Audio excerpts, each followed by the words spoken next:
Hong Kong, the United States condemned the arrests of at least 14 veteran pro-democracy activists in Hong Kong on charges of joining massive anti-government protests last year, saying the police action jeopardizes a high degree of autonomy guaranteed the southern Chinese city.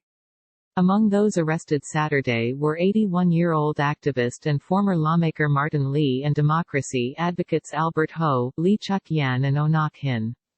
Police also arrested media tycoon Jimmy Lai, who founded the local newspaper Apple Daily.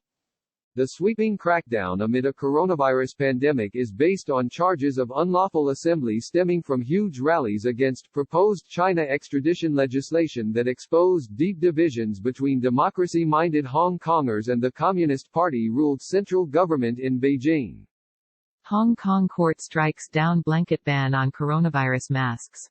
The bill, which would have allowed the residents of the semi-autonomous Chinese territory to be sent to mainland to stand trial, has been withdrawn, but the protests continued for more than 7 months, centered around demands for voting rights and an independent inquiry into police conduct. While the protests began peacefully, they increasingly descended into violence after demonstrators became frustrated with the government's response. They feel that Hong Kong leader Carrie Lam has ignored their demands and used the police to suppress them. U.S. Secretary of State Mike Pompeo in a statement condemned the arrests. Beijing and its representatives in Hong Kong continue to take actions inconsistent with commitments made under the Sino-British Joint Declaration that include transparency, the rule of law, and guarantees that Hong Kong will continue to enjoy a high degree of autonomy, Pompeo said. He was referring to the 1997 handover of the former British colony to China, which promised the city would enjoy political freedoms not afforded mainland China. Attorney General William Barr also weighed in with a statement saying these events show how antithetical the values of the Chinese Communist Party are to those we share in Western liberal democracies.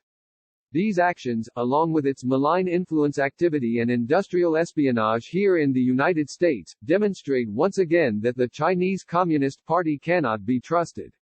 Britain's Foreign Office also criticized the arrests, saying, "The right to peaceful protest is fundamental to Hong Kong's way of life and as such is protected in both the Joint Declaration and the Basic Law."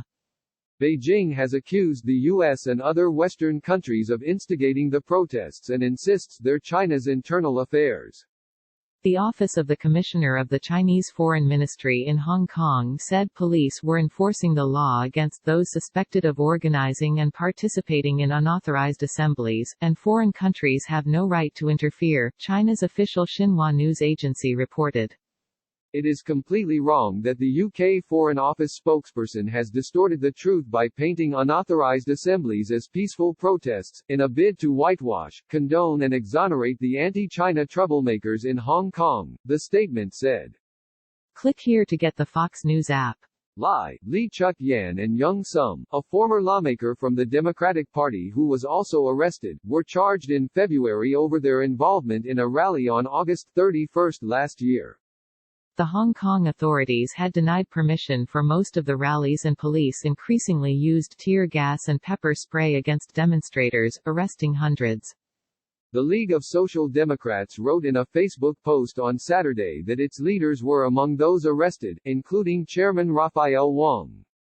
They were accused of participating in 2 unauthorized protests on August 18 and October 1 last year.